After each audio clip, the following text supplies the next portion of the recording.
Jadi gini, kalimat itu tadi itu cuma menyampaikan pengujian itu pernah dilakukan gitu loh.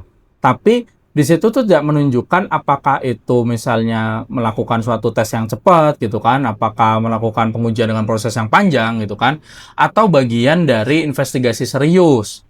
Jadi tanpa kita sadari itu kan, effort yang sebenarnya itu sudah kita keluarkan itu kan, itu tidak ikut terbaca sama lawan bicara kita. Gambarannya seperti itu. Dapat ya poinnya teman-teman ya. Oke, jumpa lagi dengan saya Bagian Magang, saya humble and keep the excitement to learn like a newbie in talk. Dan di video kali ini kita masih di salah satu seri saya, yaitu adalah English for Remote Software Engineer, di mana kita akan membahas pengalaman saya yang pernah salah gitu dalam berbicara bahasa Inggris di lingkungan kerja, dan mungkin juga menjadi struggle-nya teman-teman di pekerjaan sehari-hari. Oke, jadi di episode kali itu saya pengen ngomong gini, dalam kerja remote itu ya, satu hal yang hampir selalu hilang tuh adalah proses. Jadi gini, orang itu kan hanya sering melihat hasilnya aja gitu, bukan jam-jam investigasinya kita gitu kan, bukan konteks misalnya sebelum keputusan itu diambil. Dan anehnya itu seringkali bukan karena kita tuh tidak bekerja keras gitu loh, tapi karena ya Inggrisnya kita itu tidak menunjukkan hal itu. Jadi di video kali ini saya bakal bahas tentang past perfect continuous. Jadi gimana pembahasannya? Simak video ini sampai habis, dan biar gak banyak cincong, kita langsung aja let's get it on. Please like, share, comment, and subscribe.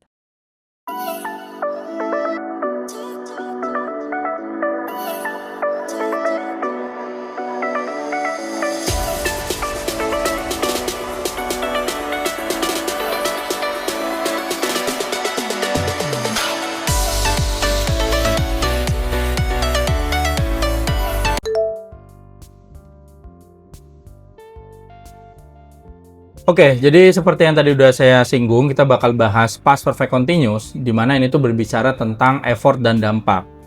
Jadi gini, ini tuh pernah saya alami sendiri gitu ya, dan juga ya mungkin ini jadi pengalaman teman-teman juga yang lagi struggle gitu kan. Ada kesalahan yang dia tuh terdengar wajar gitu kan, tapi benar-benar menghilangkan effortnya kita gitu loh. Jadi bayangin misalnya lawan bicara kita itu berkata kayak gini, misalnya what were you doing before the issues was discovered, misalnya seperti itu.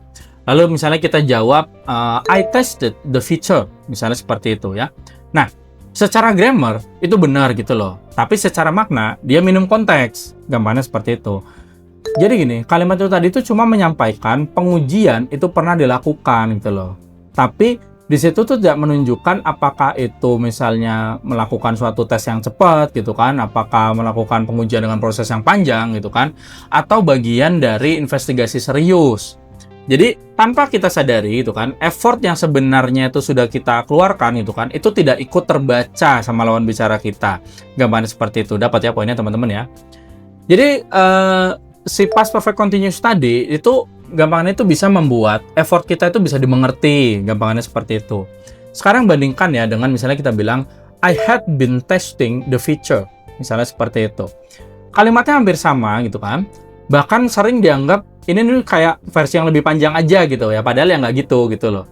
Jadi si past perfect continuous ini dipakai untuk satu fungsi utama, yaitu adalah menunjukkan proses yang berlangsung cukup lama gitu ya, sebelum kejadian lain di masa lalu, gambarnya seperti itu. Jadi tanpa kita menyebutkan detail teknisnya gitu kan, kalimat itu tadi tuh sudah menyeratkan ada proses nih, bukan sekedar reaksi spontan gitu kan. Terus juga ada waktu yang dihabiskan nih gitu kan, dan juga ada konteks sebelum kejadian lain tuh muncul, gampangannya seperti itu ya teman-teman ya. Nah, kenapa dampak ini tuh penting gitu ya di dunia engineer? Karena gini, perhatikan dua kalimat tadi ya, misalnya I tested the feature sama I had been testing the feature. Nah, di sini tuh bahkan tidak ada kata misalnya for 2 hours gitu kan.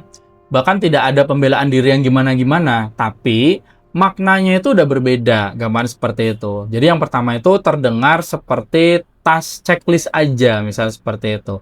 Nah, yang kedua dia itu adalah terdengar seperti investigasi yang sedang berjalan, gampangannya seperti itu ya teman-teman ya. Jadi terutama ya misalnya kita lagi nulis itu di postmortem gitu loh, terus juga incident review gitu misalkan, ataupun ya kita lagi interview gitu kan. perbedaan itu tadi tuh menentukan apakah kita ini terlihat asal gerak aja gitu kan. Kalau misalnya dari konteksnya testing tuh apakah kita nih sekedar asal testing gitu kan, atau kita tuh terlihat benar-benar bekerja dan memahami masalah, kira-kira seperti itu.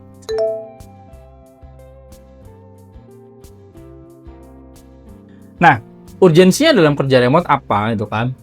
Di kerja remote ya, prosesnya itu kan tidak terlihat gitu loh. Effort kita tuh tidak otomatis bisa dibaca orang gitu kan, dan juga konteks itu tuh jarang banget ditanya, kira-kira seperti itu. Jadi kalau kita tidak menunjukkan prosesnya gitu ya dengan cara kita bercerita gitu kan, ya orang lain tuh akan menilai hanya dari hasil akhir aja gitu loh. Dan hasil tanpa konteks itu tuh sering banget dibaca sebagai kurang effort, itu yang jadi masalah gitu ya.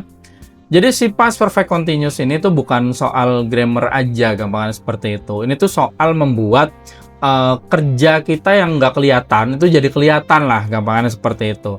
Jadi terutama ini terjadi ya untuk engineer-engineer senior gitu ya.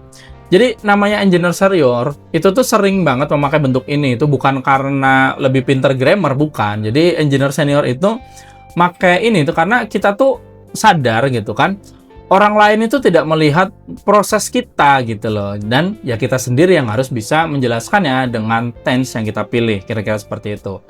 Jadi kalau misalkan kita tidak menampilkan prosesnya kita gitu ya, ya orang lain tuh akan menilai hanya dari hasil aja gitu loh. Dan namanya tadi hasil tanpa konteks itu kan, itu sering dibaca sebagai kurang effort tadi gitu kan. Dan ya kita yang udah di level senior engineer itu tahu ini gitu loh. Jadi pengalaman ini tuh saya alamin dan akhirnya saya tahu ini gitu kan. Karena itu kita tuh tidak hanya bercerita apa yang terjadi gitu loh, tapi apa yang berlangsung gitu loh, apa yang sudah berlangsung bahkan sebelumnya.